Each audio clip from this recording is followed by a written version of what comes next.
The message arrived while I was finalizing adoption papers at my lawyer's office. Emma, we decided to redirect your trust fund to Amanda. She has 3 kids and needs it more than you. The transfer will be complete by Friday. My mother's text was followed quickly by my father's. It's for the best. You understand. I stared at my phone, a calm smile playing on my lips. Everything okay, Ms. Carter? My lawyer, Michael, asked. I showed him the messages. His eyes widened slightly before he caught my expression. You don't seem surprised, he observed. I'm not, I replied, turning back to the adoption paperwork for little Stuffy. I made the necessary arrangements 3 months ago. My name is Emma Carter, and at 32, I'd spent my entire life being the responsible daughter. While my younger sister Amanda married young, had 3 kids, and lived off our parents' generosity, I built a career in child advocacy and saved every penny I could. The trust fund, set up by our grandmother before she passed, was meant to be split equally between Amanda and me when we turned 35. But I knew my parents. I'd watched them favor Amanda since we were children. Every scraped knee, every failed test, every financial mistake was met with endless comfort and support. Meanwhile, my achievements, graduating top of my class, establishing a successful career, buying my own home, were met with dismissive nods and quick changes of subject.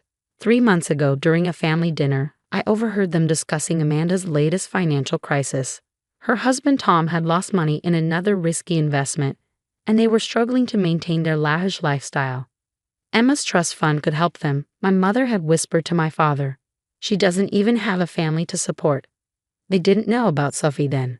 They didn't know I'd been working with the adoption agency for over a year, preparing to give a home to a beautiful 5-year-old girl who'd lost her parents in a car accident. They didn't know because they never asked about my life, too busy solving Amanda's latest crisis. The next day, I visited my grandmother's old lawyer, Michael, who'd become a trusted friend over the years. Is there any way to protect the trust fund? I'd asked. He'd smiled, pulling out documents my grandmother had left. Your grandmother was a smart woman, Emma. She added a clause that if anyone attempted to alter the distribution of the trust without both beneficiaries' consent, the entire amount would be immediately released to the originally named recipients. That afternoon, I transferred my portion, roughly $2.5 million, into a secure account. Not for myself, but for Sophie's future and for the Children's Advocacy Center I'd been quietly developing. Now, sitting in Michael's office, I typed a simple reply to my parents' message. Thanks for letting me know. My phone immediately buzzed with calls from both of them, probably expecting tears or arguments. I declined them all, focusing instead on the final details of Sophie's adoption. Tomorrow I would bring her home, to a house filled with love and the security my grandmother had wanted for her great-grandchildren. All of them, not just Amanda's kids. Should I inform them about the clause? Michael asked, organizing the completed adoption papers. Not yet, I replied. Let them figure it out when they try to transfer the funds.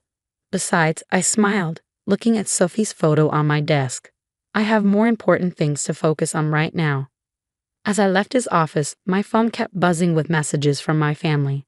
Amanda was now involved, sending long texts about how she deserved the money more because she had real children to support. My parents alternated between guilt trips and demands that I answer their calls. I drove home in peaceful silence, thinking about the room I prepared for Sophie, painted in her favorite colors, filled with books and toys. Tomorrow, she would finally have a forever home, and I would have the daughter I'd always dreamed of. My parents' attempt to control my life through money had come too late. I'd already built something far more valuable than any trust fund. Let them think they'd won. Let them believe I was the passive, compliant daughter they'd always taken for granted. In less than 24 hours, they would learn that sometimes the quiet ones are the ones you should watch out for. The morning I was scheduled to pick up Sophie, my parents showed up at my door unannounced. My mother's perfectly styled hair and my father's pressed golf shirt couldn't hide their agitation. Emma, we need to discuss this situation, my mother started, trying to push past me into the house. I blocked the doorway, noticing their eyes widen at the colorful backpack and small pink suitcase visible in my entryway. Are you going somewhere? My father asked, confusion evident in his voice. Yes, actually. I have an important appointment this morning. I checked my watch pointedly, which I need to leave for in 20 minutes. More important than family? My mother's voice took on that familiar guilt-inducing tone. Emma, your sister is desperate. The kid's private school tuition is due, and Tom's business venture didn't pan out. Again, I added quietly. What's that supposed to mean? My father demanded. Nothing. But as I said, I have an appointment. We can talk later. I reached for my keys, but my mother grabbed my arm. There's something you're not telling us. Those bags, they look like children's luggage. Her eyes narrowed. What are you planning? Just then, my phone rang.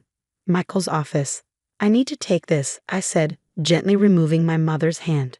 It's my lawyer. Lawyer? My father's face reddened. Why are you talking to lawyers? I answered the call, putting it on speaker deliberately. Hi, Michael.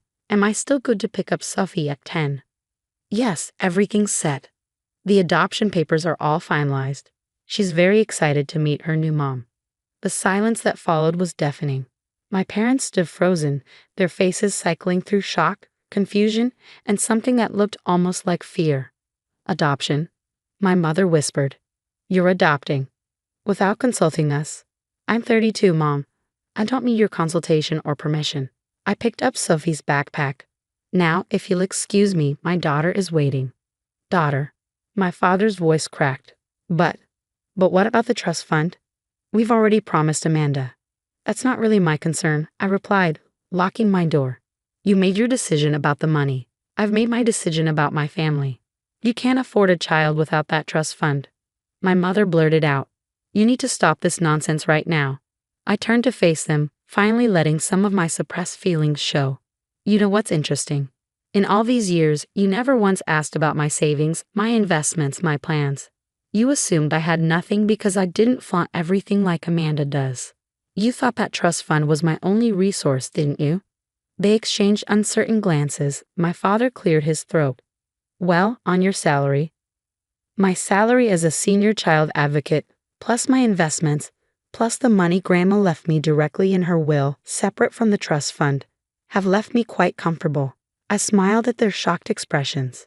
Oh, you didn't know about that part of the will? Maybe because you were too busy helping Amanda spend her portion within the first year. But, my mother stammered. But Amanda needs. Amanda wants, I corrected. There's a difference. Now, I really need to go. Sophie's waiting. As I drove away, I watched them in my rearview mirror, standing dumbfounded in my driveway. My phone started buzzing again. Amanda this time. I switched it to silent, focusing instead on the journey ahead.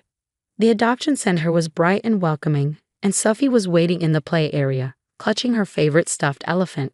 The moment she saw me, her face lit up with a smile that made everything, every dismissal, every family drama, every carefully planned step, worth it.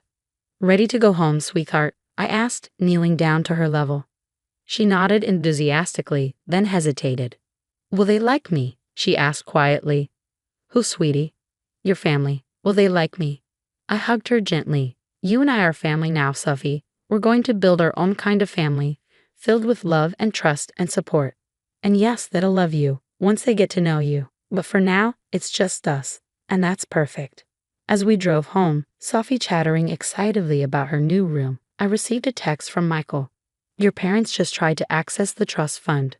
The clause has been triggered. Should I proceed as planned? I smiled, watching Sophie in the rearview mirror as she hugged her elephant and gazed wonderingly at her new neighborhood. Yes, I typed back. It's time they learned about Grandma's real legacy. The next morning, chaos erupted. My father's angry voice filled my voicemail. What do you mean the money's gone? Emma, what have you done? My mother's messages alternated between threats and tearful pleas. Amanda's texts became increasingly hysterical. You've ruined everything. How could you be so selfish? I sat at my kitchen counter, watching Sophie eat her breakfast, chocolate chip pancakes, her favorite. She looked up, catching my expression. Are you sad? She asked, maple syrup dripping from her fork. No, sweetheart, I smiled, wiping her chin, just thinking about how perfect this morning is. The doorbell rang, followed by insistent knocking. Through the window, I could see my parents' car in the driveway. Amanda's minivan pulled up behind it. Sophie, remember how we practiced for loud situations? She nodded, pulling her noise-canceling headphones from her backpack. Good girl. Let's go upstairs and read while I handle this. After settling Sophie in her reading nook, I opened the front door to face my family's fury. Amanda pushed past me, her face red with anger. How dare you steal my children's future? Interesting choice of words, I replied calmly, considering you were planning to steal my share of the trust. That was different, my mother interjected. We were trying to help. Help who, Mom? Amanda's kids or Amanda's lifestyle? I gestured to her designer purse, her fresh salon highlights. When was the last time you asked about my plans, my dreams? You never needed help, my father argued. You were always stable. Stable, I repeated. You mean boring. Reliable, the perfect backdrop for Amanda's drama. Well, guess what? Grandma saw this coming. She knew exactly who you all were. I pulled out an envelope, the letter my grandmother had left with Michael. Would you like to know what she really thought about your parenting style? My mother sank onto the couch, her facade cracking. What are you talking about? Grandma knew you'd favor Amanda. She watched you do it for years. That's why she added the clause about immediate distribution if anyone tried to change the terms. She wanted to protect me from exactly this situation. But where's the money now? Amanda demanded. You have to give it back. A small voice came from the stairs. Mama, my book fell. Sophie stood there, headphones around her neck, clutching her elephant. The room fell silent. My mother stared at Sophie, then at me. Mama, she whispered. Yes, I said, moving to pick up Sophie's book. Everyone meet Sophie, my daughter. You spent the trust fund on her? Amanda sputtered. No, I smiled. I invested my portion in something much bigger. The Carter Children's Advocacy Center opens next month. A place where kids like Sophie can find support, legal help, and a chance at a better future. The trust fund wasn't just money. It was an opportunity to continue Grandma's legacy of protecting those who need it most. My father slumped in his chair. All this time, I was building something meaningful. I finished. While you were all focused on maintaining appearances, I was creating a real future, not just for Sophie, but for hundreds of children who need help. But what about my kids? Amanda cried. Their tuition. Maybe it's time they went to public school, I suggested gently. Like I did. Maybe it's time they learned the value of earning things, not just receiving them. Sophie tugged at my sleeve. Can we finish our pancakes now? Of course, sweetheart. I turned to my family. You're welcome to be part of our lives, part of something bigger than designer bags and country club memberships. But it has to be on different terms. No more favoritism, no more manipulation, no more taking me for granted. My mother looked at Sophie, then at me, seeing us, really seeing us, perhaps for the first time. She has your eyes, she said softly, the same determination.